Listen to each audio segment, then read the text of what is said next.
What is up, guys? It's Kyler here from Team Moon. Today we're going to give you a deck profile on something a little bit different for this channel. Now, most of the deck profiles on my channel are kind of like recent stuff or like some kind of like not so much seen tier 2 or tier 3 decks, but this week we're going to give you a 2004 Blast from the Past. We have Goat Control today.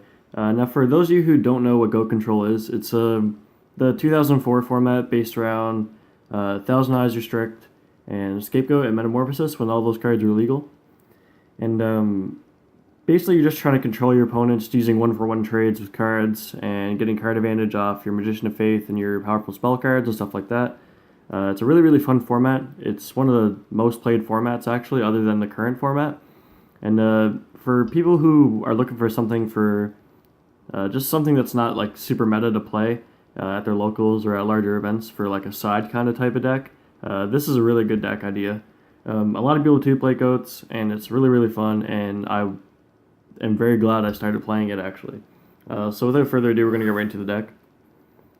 Goat lists are kind of standard for the most part, but I do have some certain choices in my deck that aren't particularly ran. But starting off, we have 2 Magician of Faith. This card's nuts. You're going to get back your Pot of Greed, your Graceful Charity, Heavy Storm, and stuff like that. So this card's ridiculous. 2 of this. And I'm also playing like a lot of like flip effect monsters, so I'm playing like the flip flop engine. To complement that, we have 2 Dekoichis for draw power. 1400 also gets over a lot of things in the format, and it's a dark target, so you have more stuff for BLS. It's pretty good. We're playing 1 Magical Merchant. I would actually bump this up to 2 and take out 1 Dekoichi for this, for the second one. But this card is a flip effect. Basically, draw a Pot of Greed from your deck, or draw a Heavy Storm from your deck, or draw any powerful spell from your deck. You generally want to activate all your spells and traps during the game of Goat, and this card just lets you get to those even faster, while also feeling your graveyard for BLS and stuff like that, and Call the Haunted. So this card is insane, and where there's not very many light targets in the Goat format, this being a light is very important. Also, level 1, you can Metamorphosis this into your Thousand Eyes Restrict, so it's pretty broken. Next, we're playing 1 Night Assailant. We're playing this so you have outs to certain monsters, and it's also really good if you just discard it off to Liquid Duo. And then you get a flip effect monster back to your hand. So it's good for recycling, and it's also 1 card out stuff. It's pretty good. And lastly, for the flip effects, we're playing a Morphing Jar. Pretty standard. It's a blowout card. It's really powerful. Draw 5 is always good. To go with the flip effects, we're also playing 2 Tsukiyomis. Tsukiyomi has added effects in this deck because not only does it flip your flip effect monsters back face down so you can reuse their effects, but it's also a 1 card out to Thousand Eyes Restrict, because if you flip it face down, you can just attack over it, and it's pretty broken, and this card's necessary in pretty much any Goat list. Next, we're playing a Sinister Serpent. You're playing this because when you discard it, you add it back to your hand, and it's really good when you're feeling stuff like Graceful Charity and all that kinds of good stuff, so it's really strong. Next, we're playing a Sangan for a Searcher. Pretty good. DD Warrior Lady, we're playing 1 of these. It's a really good out to a lot of monsters if you can't get over their BLS or something like that.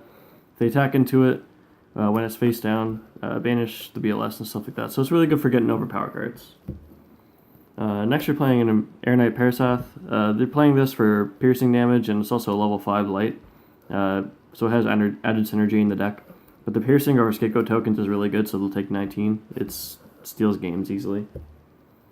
Another really good blowout card, you're playing Tribe Infecting Virus. You're playing this because the 1 card to nuke the field is insane. This card outs everything.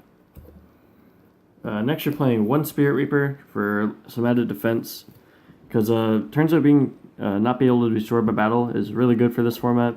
And if you need to stall out a bit, this card really helps you in those circumstances.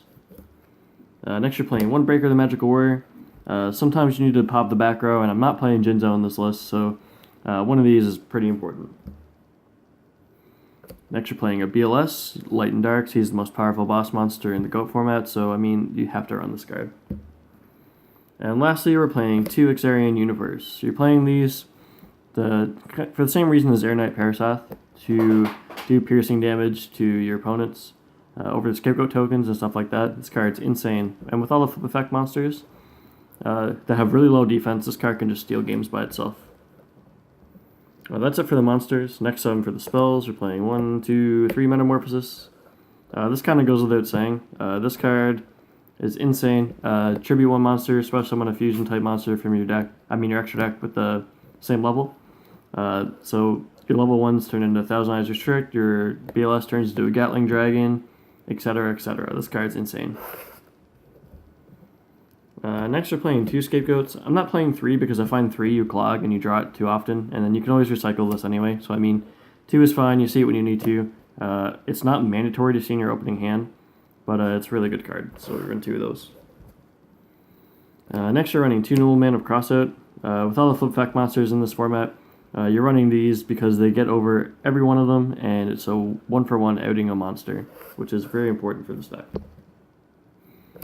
Next we're playing 2 Book of Moons. Flip fact monsters, of course, so it has added synergy in your deck. It's also it's also a really good card for aggressive play, so booking their Thousand Eyes Restrict face down, or booking their BLS and attacking over it.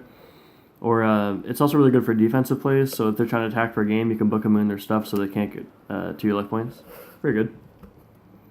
Next you're playing some of the most powerful cards in GOAT. You're playing Heavy Storm, Delinquent Duo, Graceful Charity, Pot of Greed, Snatch Steal, and Premature Burial. All these cards are insane. All these cards are currently banned, so that should say something there.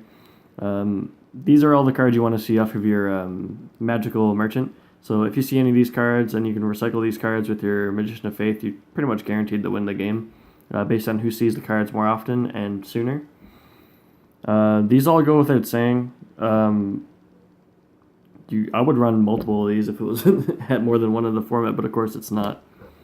And you need to run these in every single GOAT list, without saying. Next for the traps, we have the big 4. You're going to run these in every GOAT deck, pretty much. Really powerful cards. Mirror Force being one of the most powerful cards in the game at the point. And yeah, you're going to run these in every GOAT deck. Some added stuff I put in here just for me is I put in 1 Magic Cylinder. A lot of people don't see it coming, and if they attack with BLS, this card can steal a game for sure. And even if it's only dealing like 1800 damage or 1900 damage, that's a really big push. It also saves your monsters from being destroyed. So that's also a really good bonus. Next we're playing not 1, but we're playing 2 Sakuretsu Armors. A lot of people only play 1, but I'm playing 2 because Sakuretsu Armor is a really good 1-for-1 trade card. So if I just draw this and I set it and they attack with the BLS or they attack with their Thousand Eyes Restrict or something, just blow it up, and it's good stuff. And lastly, I'm playing 2 Trap Dust Shoots. I wasn't playing these originally, but as it turns out, looking at your opponent's hand and getting that card advantage right off the bat is really, really important. And starting them off with a Neg 1 card in their hand is broken.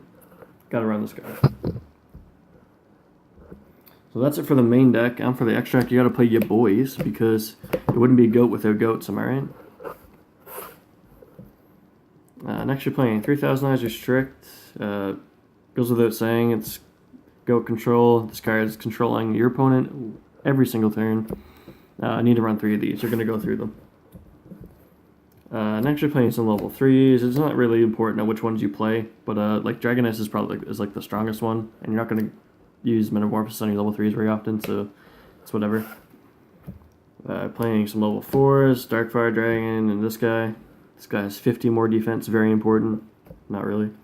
Some level 5s, they're all kind of whatever. Dark Altar is actually really good, because he negates spell cards, so it's strong if it comes out. Fiend Skull Dragon, it's good. You can get it out sometimes. Ojama King, Chimera, the King of Mythical Beasts. Ryo Senshi's okay. Darkblade, the Dragon Knight's okay. Super Robo Lady is okay. Gatling Dragon's actually really good.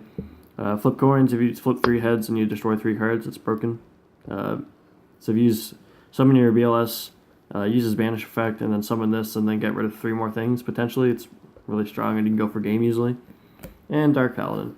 The extra stuff doesn't really matter that much. Just go for like whatever has the most attack and like whatever you run the most levels of in your deck.